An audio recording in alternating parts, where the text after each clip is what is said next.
ఏం చేస్తున్నా అత్తమ్మ? ఏం చేస్తున్నావు అత్తమ్మ? ఈరోజు వినాయకుడికి ఓమనగాయ చట్నీ ఇష్టం, అందుకనే ఓమనగాయ చట్నీ చేస్తున్నానే. ఇలా చిన్న చింతకాయ ఉంటుంది చూసినావా, దాన్ని ఓమనగాయ అంటారు. కొంతమంది ఓనగాయ అని కూడా అంటారు కదా. ఓమనగాయ కూడా అంటారు. మిరపకాయలు, అల్లం, ఎల్లిగడ్డ అన్ని ఆవిరికి పెట్టాలా. ఆవిరికి పెట్టాలా? ఆవిరికి పెట్టాలా, పెట్టి దంచాలా, ఉప్పు మిరము అన్నీ వేయాలి. అంతే, కంపల్సరీ కంపల్సరీ వినాయకుడికి ఇష్టం. ఆ రోజు చేసుకోవాలా? ఓకే.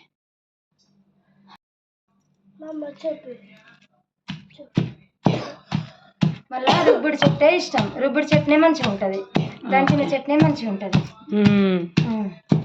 ఇక అన్ని గ్రైండర్లు వేసి ఇట్లా అన్ని దంచుకోవాలి. రుబ్బింది మంచిగా ఉంటుంది కదా టేస్ట్. ఇప్పుడు ఇందులో ఏమేమి వేసిండ్రు? ఓమనగాయ అంటే చింతకాయ, చిన్న చింతకాయని ఓమనగాయ అంటారు.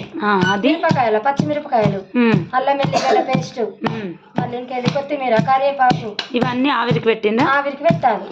మళ్ళీ తాలింపుకు తాలింపుకి ఏమైనా జీలకర్ర, ఆవాలు, కొద్దిగా పప్పులు, మినపప్పు, శనగపప్పు, కరివేపాకు, కొత్తిమీర. ఫోటోలో కూడా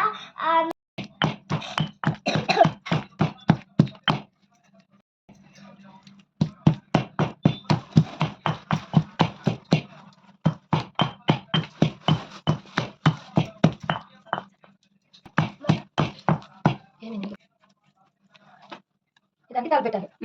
ఉప్పు పసుపు వేసి తాలు పెట్టాలి. ఉప్పు పసుపు వేస్తే కలర్ వస్తుంది. తాలు కొద్దిగా నూనె పడుతుంది, నూనె వేసుకోవాలి. తాలింపు పెడుతున్నారా? పెడుతున్నారా? నూనె వేయాలి, ఫస్ట్ నూనె వేయాలి. నూనె వేసి ఆవాలు, జీలకర్ర, ఎండుమిర్చి, కొత్తిమీర, కల్లిమాకు తాలుకోవాలి. అంతే, తాలుకొచ్చి ఓమనగాయ చట్నీ వేయాలి.